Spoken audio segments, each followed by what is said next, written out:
باب تفریق الغسل، فرق کرنا غسل میں، والوضوء اور وضو میں، یعنی اس میں بیچ میں ٹھہر جانا کسی مجبوری کی وجہ سے۔ بعض اوقات آپ کیا کرتے ہیں کہ آپ اپنے سر پہ مہندی لگا لیتے ہیں اور سر الگ سے دھو لیتے ہیں، پھر مہمان آ جاتے ہیں اور آپ بیٹھے رہتے ہیں اور پھر ٹھہر کے آپ نہاتے ہیں باقی حصہ۔ تو ایسی صورت میں بھی اسلام نے یہ نہیں کہا کہ وہ سوکھے ہوئے بالوں کو پھر ڈبو اور پھر دھو اس کو۔ اس میں اجازت ہے کہ اگر ایک حصہ پہلے دھل چکا ہے اور بیچ میں کوئی گیپ آ گیا ہے اور دوبارہ آپ نہانے لگے ہیں تو صرف باقی حصہ دھو لیں، اس سے غسل جو ہے وہ مکمل ہو جائے گا۔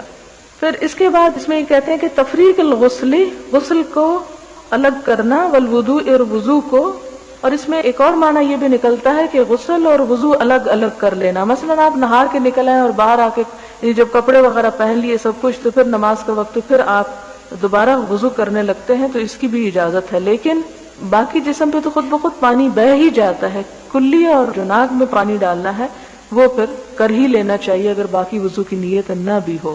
یعنی اصل اور افضل طریقہ کیا ہے کہ وضو کر کے پھر نہایا جائے، لیکن اگر وہ ناممکن ہو تو ایسی صورت میں الگ الگ بھی دونوں کیے جا سکتے ہیں۔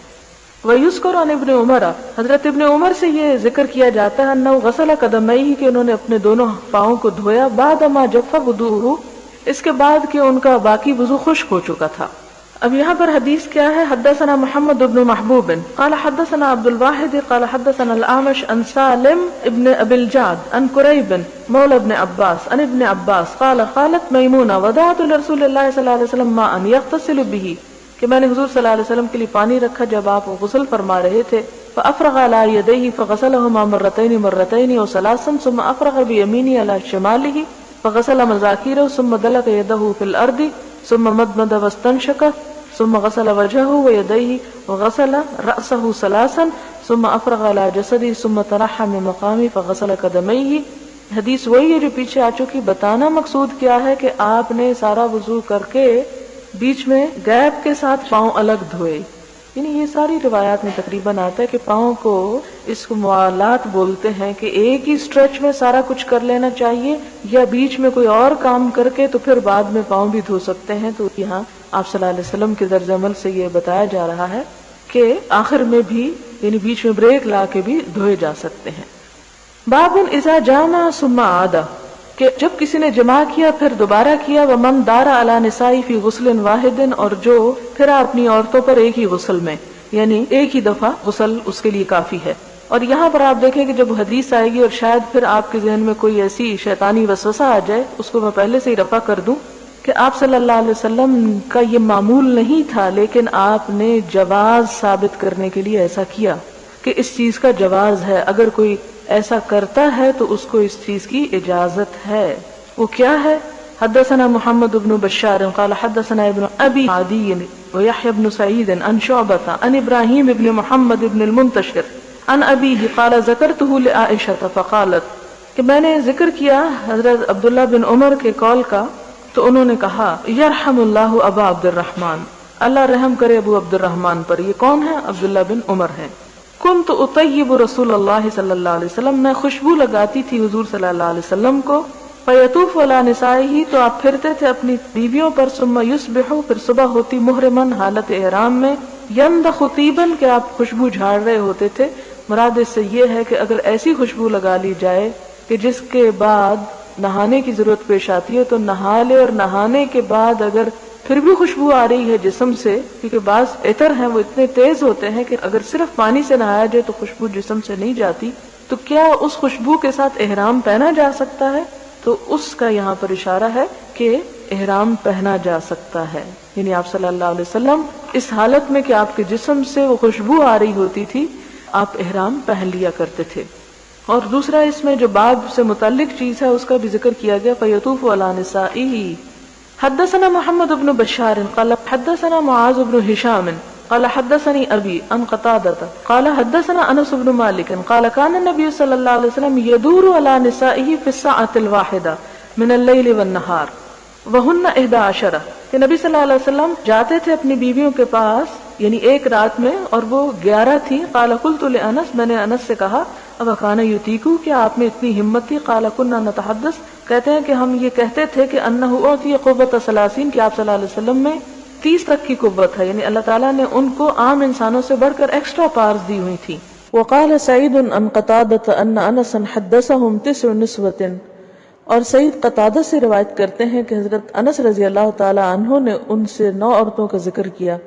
اور پھر اس میں آپ دیکھیں کہ یہاں پر شاید پھر دل میں کوئی ایسی بات آ رہی ہو، کیونکہ انہی طرح کی احادیث اور اس قسم کی روایات کو سامنے رکھ کر لوگوں نے حضور صلی اللہ علیہ وسلم کے کردار پہ بہت کچھ اچھالا ہے، اور یہ چیزیں صرف جواز کے لیے سامنے لائے گئے اور حضور صلی اللہ علیہ وسلم کے ایک طرح سے معجزہ دکھانے کے لیے کہ اتنے عبادت گزار ہونے کے باوجود آپ کے اندر اللہ تعالیٰ نے مختلف قسم کی کیسی خصوصیات رکھ دی تھی۔ آپ صلی اللہ علیہ وسلم 25 سال کے تھے جب آپ کی شادی حضرت خدیجہ سے ہوئی، جو 2 دفعہ پہلے سے شادی شدہ تھی اور بیوہ ہو چکی تھی، جن کی عمر 40 سال تھی۔ اگر نعوذ باللہ آپ کے اندر کوئی ایسی خرابی تھی تو اس وقت آپ اپنے سے 15 سال بڑی عمر کی عورت سے شادی نہ کرتے۔ پھر آپ دیکھیں کہ 25 سال اس سے تنہا زندگی بسر کی، 50 سال کی عمر تک حضرت خدیجہ جو تھی وہ زندہ رہیں آپ کے ساتھ جب آپ کی عمر 50 سال تک تھی، اور آپ صلی اللہ علیہ وسلم نے نہ تو یہ کہ کوئی شادی کی اس کے بارے میں کبھی سوچا بھی نہیں، اور پھر اس کے بعد یہ کہ ان کی وفات کے بعد حضرت سودا سے شادی کی جو پہلے سے بیوہ تھیں اور عمر رسیدہ بھی تھی، اور کافی عرصے تک ان کے ساتھ بھی تنہائی زندگی گزاری۔ پھر اس کے بعد جب مدینہ میں ہجرت ہو گئی تو ہجرت کے بعد آپ نے آخری 2 سالوں میں زیادہ شادیاں کی، اور اس کے متعدد وجوہات ہیں، کچھ تو قرآن پاک میں آپ تفسیر میں پڑھ چکے ہوں گے، اور کچھ انشاءاللہ وہ موقع آئے گا تو اس میں ڈیٹیل کے ساتھ بتاؤں گی کہ ان کی اصل میں وجوہات کیا تھی۔ اور آپ صلی اللہ علیہ وسلم کی یہ شادیاں جو تھی وہ اختیاری اپنی مرضی کی نہیں تھی کہ جس سے دل چاہتا آپ شادی رچا لیتے تھے۔ حضرت زینب کے بارے میں تو اللہ تعالیٰ خود فرماتے زوجنا کہا، ہم نے آپ کا نکاح کیا ان سے تاکہ تبنیت کی جو رسم مربوں میں ہے وہ ختم ہو کے رہ جائے۔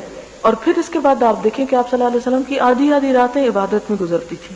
آپ ذرا سوچیں کسی بھی اور انسان کے بارے میں کہ جو آدھی رات سوئے نہ اور عبادت میں کھڑا رہے، اور اتنا کھڑا رہے کہ اس کے پاؤں سوج جائیں، تو اس کے اندر تو ایسی خشکی اور اس کے اندر ایسی چیز پیدا ہو جائے گی کہ وہ پھر شاید اپنی زندگی اپنی لائف کو انجوائے ہی نہ کر سکے۔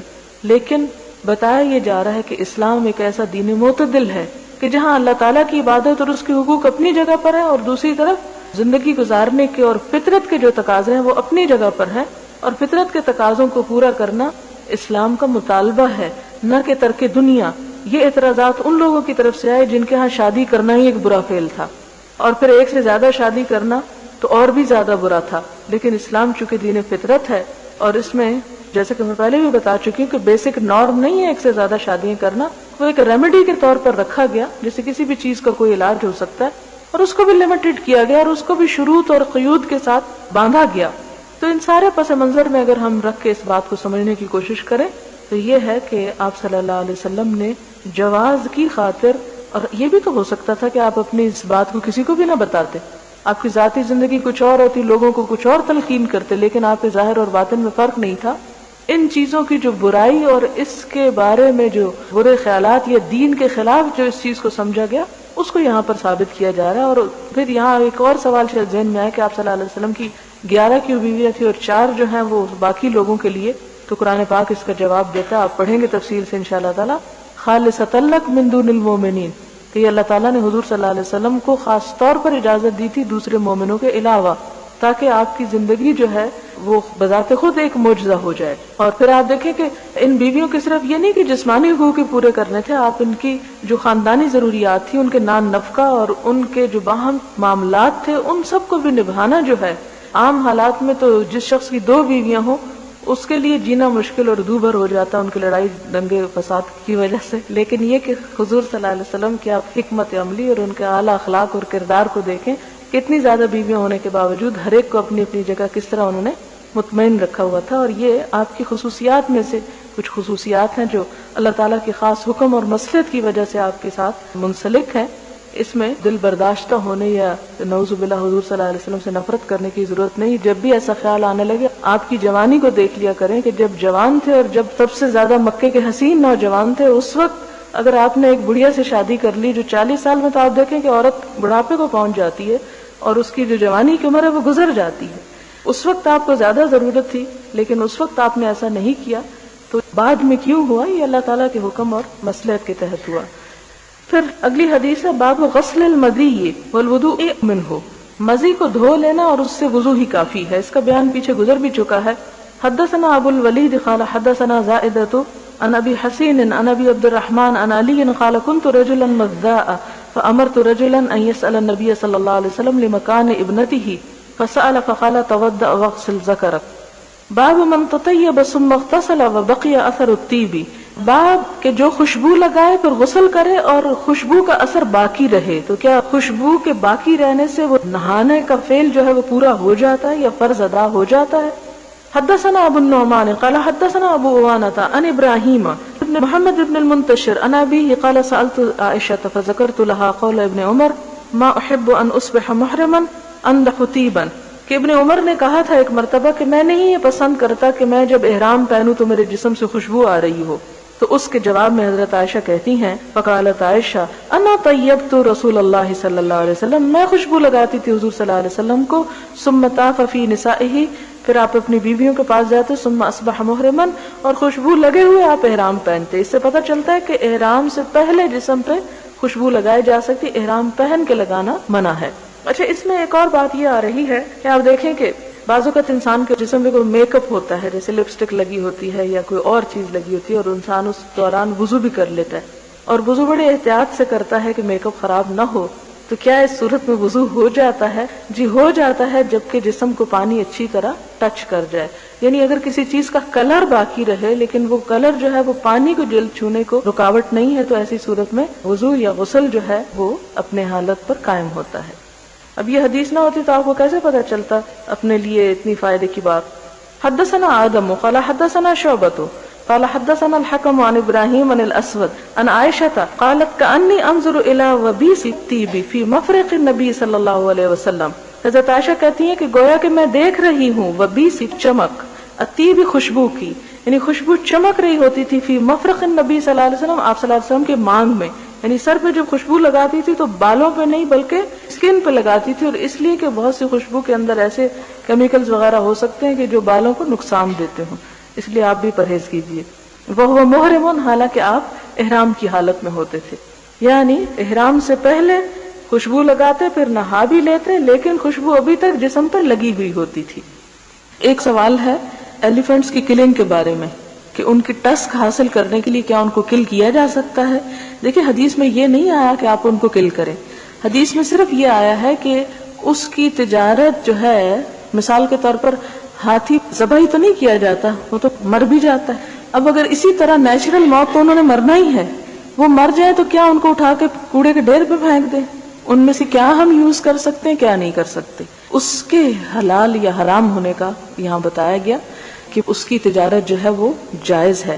جب اسلام کسی چیز کے جائز یا ناجائز ہونے کا بتاتا ہے تو اس کا یہ مطلب نہیں ہوتا کہ اس کے حصول کے لیے پھر آپ ایک غیر مفید یا ضرر والے کام کرنا شروع کر دیں اور جانوروں کو مارنا اور قتل کرنا شروع کر دیں۔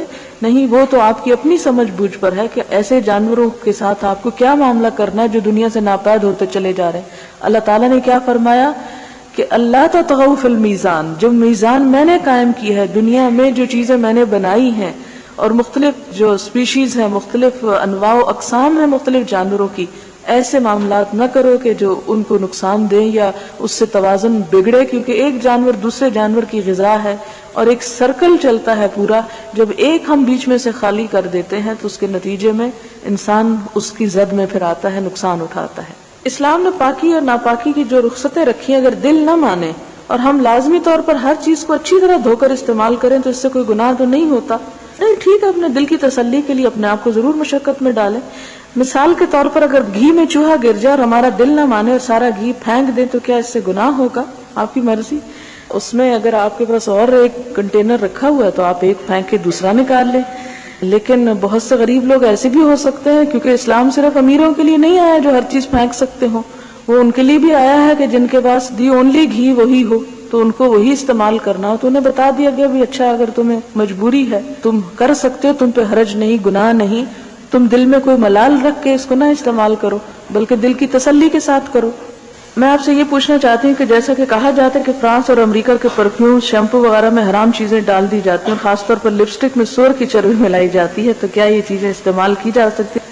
اس بات کی کیا دلیل ہے کہ لپسٹک میں صرف سور ہی کی چربی ملائی جاتی ہے؟ لپسٹک میں ویکس استعمال کی جاتی ہے کیونکہ چربی پھیلنے والی ایک چیز ہوتی ہے۔ انسان کے جسم کے اندر بھی ایک ٹیمپریچر ہوتا ہے، آپ نے دیکھا ہوگا کہ نارمل انسان کے جسم میں بھی ایک خاص ٹیمپریچر کی مقدار ہوتی ہے، تو چربی ایسی چیز ہے کہ جو ایک جگہ جمی نہیں رہتی، اس لیے میری تحقیق کے مطابق چربی استعمال نہیں ہوتی بلکہ ویکس ہوتی ہے، اور ویکس جو ہے وہ حرام نہیں ہے۔ آپ نے کلاس میں بتایا کہ کیمیکل چینج ہو تو حرام چیز کا حکم بدل جاتا ہے۔ کچھ علماء پرفیوم کے بارے میں سختی سے منع کرتے ہیں کہ اس میں الکوہل شامل ہے، اس لیے اسے استعمال نہیں کرنا چاہیے۔ بات یہ ہے کہ الکوہل کی جو نجاست ہے وہ حکمی نجاست ہے۔ الکوہل یا شراب جو ہے وہ کس چیز سے بنتی ہے؟ کھانے کی چیزوں سے بنتی، گندم سے بنتی، انگور سے بنتی ہے، اس طرح کی مختلف چیزیں۔ وہ انگور یا پانی جو ہے اس کے اندر خاص اڑاند ہی کیوں نہ آ جاتی ہو، لیکن وہ نجس نہیں ہوتا، یعنی ناپاک نہیں ہوتا۔ جس طرح پیشاب وغیرہ ناپاک ہوتا ہے، اس طرح وہ ناپاک شمار نہیں ہوتا۔ اور پھر اس میں آپ دیکھیں کہ اس کو ریفائن کر کر کے مختلف چینجز کے ساتھ اس میں خوشبو وغیرہ جب ملا دی جاتی ہے تو اس کا وہ حکم نہیں رہتا کہ جو کسی ایک ناپاک چیز کا ہوتا ہے۔ دوسری بات یہ ہے کہ پرفیومز وغیرہ جتنے بھی ہیں لگانے کے بعد صرف خوشبو باقی رہتی ہے، باقی جو بذات خود الکوہل ہے وہ اڑ جاتی ہے، تو اس لیے اس کے لگانے میں حرج نہیں ہے۔ یہاں ایک اور سوال ہے، اس میں انہوں نے کہا ہے کہ انگریز اپنے اکثر کھانوں میں الکوہل ملاتے ہیں، الکوہل کو پکانے سے اس کی نشہ آور تاثیر ختم ہو جاتی ہے، وہ صرف ذائقے کے لیے استعمال ہوتی ہے، اس طرح سے کیا الکوہل کی حالت نہ بدل گئی؟ اور پھر کیا ایسے کھانے بنانا اور کھانا جائز ہے؟ بات یہ ہے کہ جہاں تک لفظ الکوہل کا تعلق ہے تو وہ کھجور میں بھی ہوتی ہے، وہ انگور میں بھی ہوتی ہے، شہد میں بھی اس کی ایک مقدار ہو سکتی ہے۔ حدیث میں جو منع چیز آئی ہے وہ لفظ الکوہل نہیں آیا، یہ بڑی غور سے سننے کی بات ہے۔ وہ کیا آیا ہے؟ مسکر۔ مثلاً اگر آپ ایک شربت بناتے ہیں اور اس میں الکوہل کی ایک مقدار موجود ہے لیکن وہ مسکر نہیں، مسکر کا کیا معنی؟ نشہ آور نہیں، یعنی وہ نشہ نہیں پیدا کرتی۔ مثال کے طور پر نبیذ کے بارے میں آپ نے پڑھ رکھا ہوگا، نبیذ۔ تو نبیذ میں کہتے ہیں کہ الکوہل موجود ہوتی ہے لیکن سافٹ ڈرنک، جسے آپ سافٹ ڈرنک کہہ سکتے ہیں کہ جس میں نشہ نہیں ہوتا، ایسی چیز اگر کسی کھانے میں ملائی جائے تو اس سے حرج نہیں ہے۔ لیکن اگر کوئی ایسا ڈرنک جس میں نشہ موجود ہے، خواہ وہ اس کے چند قطرے ہی کیوں نہ ہو اور ان قطروں سے نشہ نہ بھی ہو تو بھی وہ قطرے حرام ہیں، کیونکہ اس کی زیادہ کوانٹٹی جو ہے وہ انسان کے اوپر اثر ڈالتی ہے۔ ایک اور روایت میں آتا ہے نا کہ ما اسکر کثیرہ فقلیلہ حرام، کہ جس چیز کی زیادتی نشہ پیدا کر دے اس کی تھوڑی مقدار بھی لینا وہ حرام ہے، یعنی اس میں الکوہل کا اتنا ریشو ہو کہ وہ نشے کی حد تک پہنچ جائے تو وہ ناجائز ہے۔ لیکن اگر نشہ نہیں دینے والا، یعنی اگر مثلاً آپ ایک کنٹینر بھی پی جائیں ایک ایسے ڈرنک کا کہ جس میں الکوہل موجود ہے لیکن کنٹینر پینے سے بھی آپ کو نشہ نہیں ہوتا کہ سافٹ ڈرنک ہے وہ، تو کوئی حرج نہیں۔ لیکن اگر کسی ایک ڈرنک کا ایک بوتل پینے سے بھی نشہ ہو جاتا ہے تو اس کا ایک قطرہ بھی زبان پہ لینا حرام ہے، ٹھیک ہے؟ تو ایسا کوئی الکوہل ڈالا جائے کھانے میں یا کیک میں یا کسی بھی فوڈ میں کہ جس کی زیادہ مقدار نشہ آور ہو تو اس کا تھوڑا ڈالنا بھی منع ہے۔ لیکن اگر ایسی چیز ہو کہ جو زیادہ پی کر بھی اس میں نشہ نہیں آتا، اس کی حیثیت یا اس کا رنگ یا اس کی ٹیسٹ یا اس کی وہ تمام چیزیں مختلف ہیں تو اس سے فرق نہیں پڑتا۔ یعنی ہر الکوہل لکر نہیں ہوتی لیکن ہر لکر میں الکوہل ہوتا ہے، ٹھیک ہے؟ اس کو سمجھنے کی ضرورت ہے۔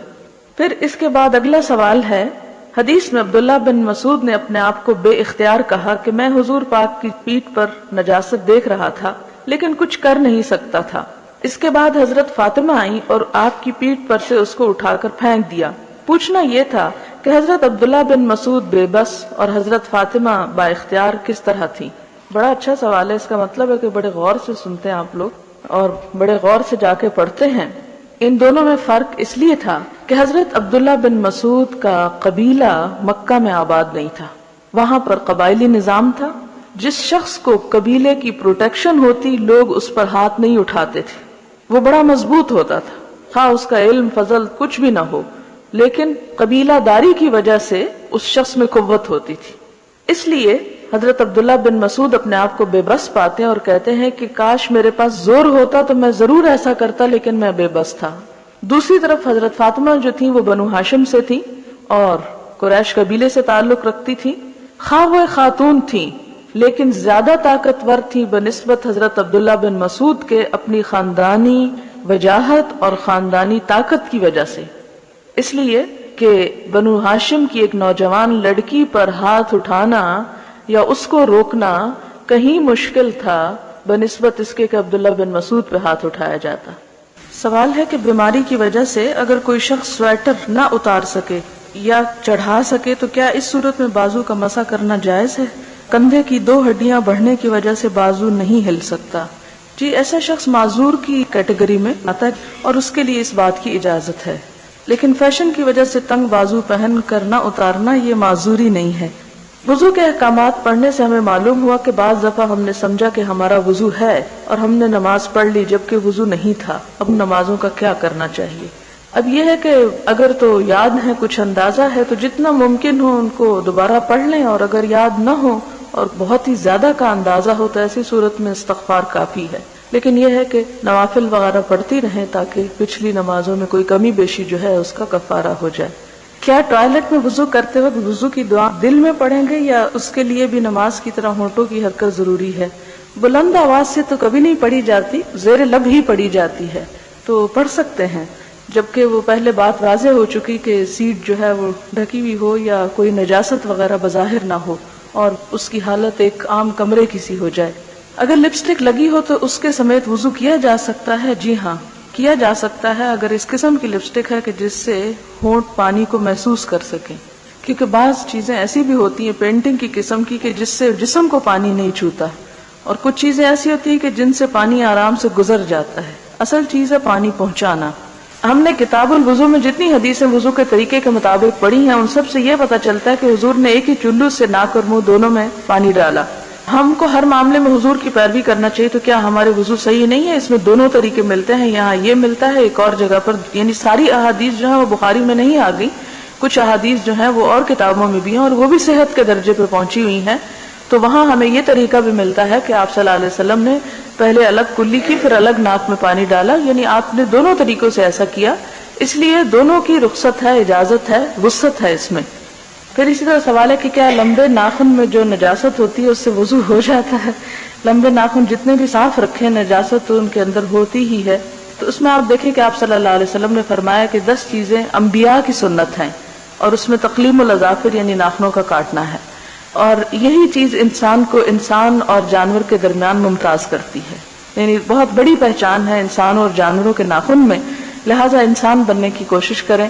اور اس میں نجاست تو ایک پھر دوسرا پہلو آ جاتا ہے. نجاست تو ہمیں تکلیف دیتی ہے نا، لیکن جو اصل چیز ہے وہ ہے سنت کا اتباع، اور اللہ تعالیٰ نے انسان کو انسان بنا کر بہت عزت عطا کی ہے.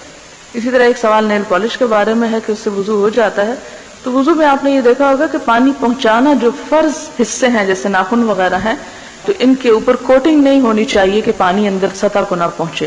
نماز کے دوران بھی اگر لکوریا ہوتا رہے تو ایسی صورت میں کیا کیا جائے؟ نماز پڑھتے چلے جائیں، اس سے وضو نہیں ٹوٹتا، لیکن اگلی نماز سے پہلے دوبارہ آپ کو وضو کرنا ہوگا.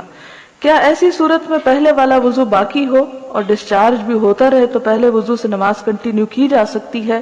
وہ ایک نماز تو کنٹینیو کی جا سکتی ہے، لیکن جب آپ ایک نماز پڑھ چکے، مثلا ظہر پڑھ چکے اور پھر آپ کو لکوریا آ رہا ہے اور اب عصر کا وقت آ گیا لیکن ویسے آپ کا وضو باقی ہے، تو آپ کو لکوریا آنے کی وجہ سے وضو دوبارہ کرنا ہوگا اگلی نماز کے لیے. کیوں؟ اس لیے کہ آپ نے پیچھے یہ پڑھا کہ سبیلین یعنی دونوں راستوں میں سے کچھ بھی نکلے، خواہ وہ خالی نارمل پانی ہی ہو جو نکل کر آپ کے لباس تک آ جائے، یعنی کچھ ویٹنس تو ایسی ہے کہ جو جسم کا حصہ ہے اس سے وضو نہیں ٹوٹتا، لیکن وہ ویٹنس جو کثرت سے ہو اور جسم سے کپڑوں تک پہنچ جائے اس سے پھر کپڑے کو بھی صاف کرنا ضروری ہے اور دوبارہ وضو کرنا بھی ضروری ہے. لکوریا کوئی بیماری ایسا سچ نہیں ہوتی، وہ جسم سے جس طرح ناک سے یا لعاب دہن کچھ لوگوں کا زیادہ ہوتا ہے، اسی طرح کچھ لوگوں کو ایسا ڈسچارج ہوتا رہتا ہے جس کی رنگت یا حالت بھی مختلف ہو سکتی ہے.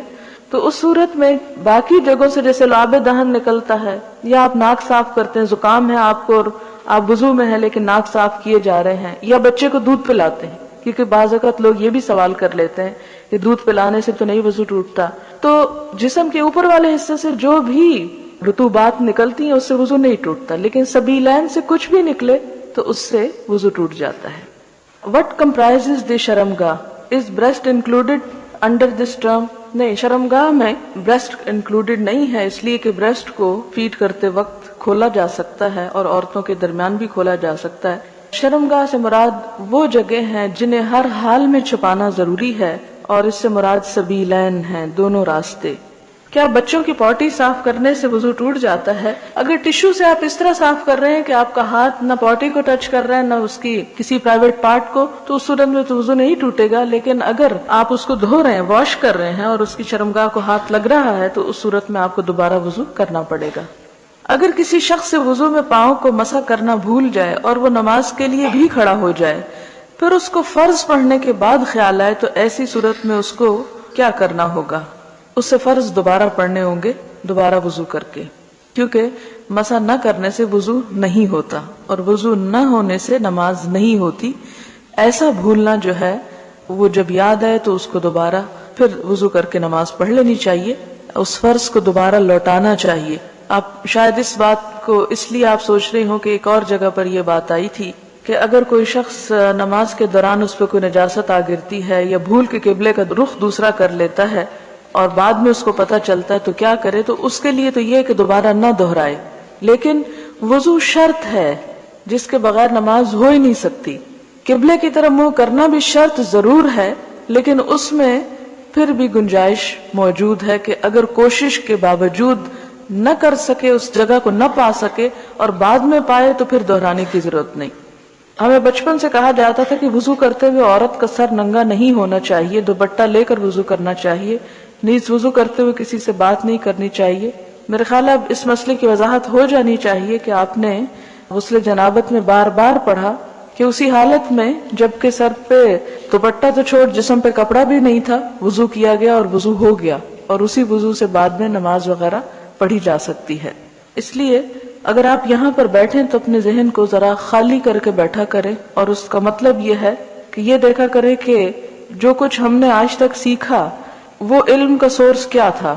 اگر وہ صرف معاشرہ ہی تھا یا ہماری ماں ہی تھی جس نے یہ باتیں ہمیں بتائیں، تو وہ علم جو ماں پر بیس کرتا ہو اس شخص کو تو علم والا ہی نہیں کہتے، اسے تو امی کہا جاتا ہے کہ اس نے بھی کچھ نہیں سیکھا۔ اور یہ بات ہی کہ محدثین میں سے وہ محدث جو صرف اپنے شہر میں علم حاصل کرے اور علم کے لیے سفر اختیار نہ کرے، اس کی احادیث کو بھی کوئی توجہ نہیں دی جاتی تھی، اس کو عالم نہیں سمجھا جاتا تھا۔ اور یہ وجہ کہ ہزاروں میل کا سفر مسلمانوں نے علم کی خاطر طے کیا تاکہ پوری طرح تحقیق سے کام لیں۔ تو ہمارے ہاں چونکہ زوال ایسا آیا اور ایسی رو بہی کہ ہم ان ساری چیزوں سے غافل ہو گئے، اور جو سنی سنائی باتیں تھی وہی ہمارے ذہنوں میں جم گئیں۔ جب بھی کوئی حدیث پڑھیں تو اس وقت یہ سوچا کریں کہ یہ اگر اس سے مختلف آ رہی ہے تو اس میں دلیل کیا ہے۔ برائے مہربانی بتا دیں کہ غسل سے پہلے جو وضو کا کہا گیا ہے تو کیا پورا وضو کرنا ضروری ہے یا صرف ہاتھ دھونا، کلی کرنا اور ناک میں پانی ڈالنا ہے؟ پاؤں کے علاوہ سارا وضو ہی کیا گیا ہے اور حدیثیں وہ دوبارہ پڑھ لیں، اسی لیے میں کہتی ہوں کہ ذرا جا کے اس کو ریپیٹ کر لیا کریں تو بات آپ کو وہاں بھی سمجھ آ سکتی ہے۔ ایک اور سوال ہے، کہتی ہیں کہ آپ صلی اللہ علیہ وسلم کا فرمایا سر آنکھوں پر کہ آپ نے اپنے صحابی کی تصحیح کی کسی حدیث کا حوالہ دے کر لکھتی ہیں اس معاملے میں کہ رسول نہیں نبی کہو، کیونکہ آپ نے یہی الفاظ سکھائے، لیکن کیا آپ اس بات پر روشنی ڈالنا پسند کریں گی کہ نبی اور رسول میں کیا فرق ہے؟ نبی جو ہے ایک عام لفظ ہے جس کو بھی نبوت عطا ہوئی، لیکن رسول ایک خاص ہے۔ وہ کیسے؟ کہ رسول جو ہے صاحب کتاب ہوتا ہے یا صاحب شریعت ہوتا ہے یا صاحب امت ہوتا ہے، یعنی ان تینوں میں سے ایک چیز ہو سکتا ہے، جبکہ نبی صاحب کتاب ہو بھی سکتا اور نہیں بھی ہو سکتا، صاحب شریعت ہو بھی سکتا اور نہیں بھی ہو سکتا۔ تو اس لیے ان کی حیثیت میں فرق ہے، دونوں کے مقام میں فرق ہوتا ہے۔ آپ نے دیکھا ہوگا کہ بعض اوقات قرآن پاک میں نبیًا رسولہ کا لفظ آتا ہے، وہ تاکید کے لیے آتا ہے۔ اس کا مطلب کیا ہے دوسرے لفظوں میں؟ کہ نبی رسول نہیں ہو سکتا لیکن رسول نبی بھی ہوتا ہے۔ کیا غسل میں کیا گیا وضو نماز کے لیے کافی ہے یا دوبارہ غسل کے بعد وضو کیا جائے گا؟ وہ کافی ہے، صرف ایک بات کا خیال رکھیں کہ اگر وضو کرنے کے بعد، یعنی سب سے پہلے تو استنجا کیا جاتا ہے پھر وضو کیا جاتا ہے، اگر وضو کرنے کے بعد آپ صابن سے مل کے دھو رہے ہیں اور آپ اپنے پرائیویٹ پارٹ کو پھر ہاتھ لگا لیتے ہیں تو پھر وضو نہیں رہے گا، اس صورت میں آپ کو دوبارہ کرنا ہوگا آخر میں۔ لیکن اگر آپ صرف پانی بہا رہے ہیں تو اس شکل میں آپ کا وضو باقی رہے گا۔ حدیث میں ہم نے پڑھا کہ حضرت عائشہ کے رضائی بھانجے آئے اور غسل جنابت کے بارے میں پوچھا تو حضرت عائشہ نے پردے کی آڑ میں انہیں ایک سا کے اندازے کے مطابق پانی سے غسل کر کے دکھایا. اسی حدیث کے متعلق نیچے حاشیے میں لکھا ہوا کہ ان لوگوں سے حضرت عائشہ کا سر اور اوپر کا بدن دیکھا جو محرم کو دیکھنا جائز ہے. سر کے دیکھنے کی تو سمجھ آتی ہے لیکن اوپر کا بدن دیکھا اس سے کیا مراد ہے؟ اس میں کہ اوپر کا بدن سے مراد چہرہ ہے، یعنی گردن سے اوپر، یعنی بدن کے دو حصے ہیں نا، ایک اوپر والا جو گردن سے اوپر ہے اور ایک گردن سے نیچے. اس کا یہ مطلب نہیں اوپر سے کہ ان کا بریسٹ وغیرہ بھی دیکھا. بہت واضح لفظ اس لیے استعمال کرنے پڑ رہے ہیں تاکہ آپ کو بات سمجھ میں آ جائے.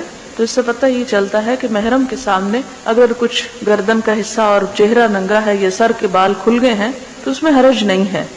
کیا شوہر اور بیوی میں کوئی ستر نہیں قرآن پاک میں آتا ہے؟ اس کا جواب میں اس لیے قرآن پاک سے لائی ہوں کہ مسئلہ اچھی طرح واضح ہو جائے. اللہ تعالیٰ فرماتے ہیں ہن لباس لکم وانتم لباس لہن، وہ تمہارا لباس ہے اور تم ان کا لباس ہو، وہ خود ہی ایک دوسرے کا لباس ہے.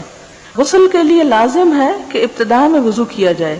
اگر وضو کر لیا اور غسل ختم ہونے سے پہلے وضو ٹوٹ جائے تو کیا پورے غسل کے دوران وضو ہونا ضروری ہے؟ جی یہ وضو جو ہم کرتے ہیں وہ غسل کے دوران باوضو ہونے کے لیے نہیں کرتے. وہ تو یہ ہے کہ جب فرض نہانا ہو، جنابت سے نہانا ہو تو وضو کرنا ضروری ہے. وضو کے بغیر وہ غسل مکمل نہیں ہوگا، یہ مراد ہے اس میں. غسل جنابت کے بارے میں دریافت کرنا تھا کہ سر پر 3 دفعہ پانی ڈالنا ہے تو کیا باقی جسم پر بھی 3 دفعہ ڈالنا ہے یا 1 دفعہ؟ اگر آپ کے پاس 3 دفعہ کا پانی ہے تو 3 دفعہ ڈالیں، ورنہ اگر کسی کے پاس اتنا ہے کہ 1 ہی دفعہ بھیگا ہے جسم تو بھی کافی ہو جائے گا. شرط نہیں ہے، یہ ایک مستحب کام ہے. صرف پانی بہانا کافی ہے یا صابن شیمپو سے نہانا ضروری ہے؟ صرف پانی بہانا کافی ہے، لیکن اگر آپ صابن لگانا چاہیں تو ممانعت نہیں ہے.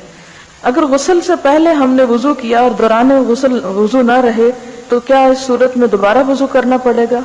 اگر آپ نے نماز کا ارادہ کیا ہوا ہے تو آپ کو دوبارہ پھر آخر میں وضو کرنا ہوگا. لیکن اگر آپ نے نماز نہیں پڑھنی اور صرف غسل کر کے باہر آ جانا ہے تو وہ جو غسل کی خاطر وضو کیا جاتا ہے وہ وضو ہو چکا، خواہ وہ اس کے بعد باقی نہ بھی رہے.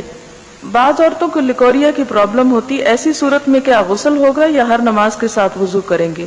صرف وضو کریں گے، غسل نہیں ہوگا، یعنی ہر نماز پڑھنے سے پہلے نیا وضو کر لیں گے. حدیث 266 میں حضور نے خوشبو لگا کر احرام باندھا. یہ بات سمجھ میں نہیں آئی کہ اس سے آج کل کا میک اپ کیسے جائز ہے جبکہ خوشبو آج کل بھی لگائی جاتی. تھوڑی سی وضاحت کر دیں. میں نے یہ تو نہیں کہا کہ میک اپ کر کے آپ احرام باندھیں، میرا مطلب یہ تھا کہ آپ صلی اللہ علیہ وسلم نے نہا کر خوشبو لگائی اور احرام کی اگر نیت ابھی نہیں ہوئی تو جس حال میں تھے آپ نے اسی طرح احرام پہن لیا. یعنی اگر پہلے سے خوشبو لگی ہوئی ہو تو احرام پہنا جا سکتا ہے، پہن کے آپ میک اپ نہیں کر سکتے. اور ویسے بھی آپ دیکھیں کہ احرام کی حالت میں میک اپ کا تو کوئی سوال ہی پیدا نہیں ہوتا. اللہ کے گھر میں جا رہے ہیں، ایک عاجزی کے ساتھ جانا چاہیے، کسی پارٹی یا شادی میں تو نہیں جا رہے. وآخر دعوانا الحمد للہ رب العالمین. سبحانک اللہم وبحمدک نشہد ان لا الہ الا انت نستغفرک ونتوب الیک. والسلام علیکم ورحمۃ اللہ وبرکاتہ.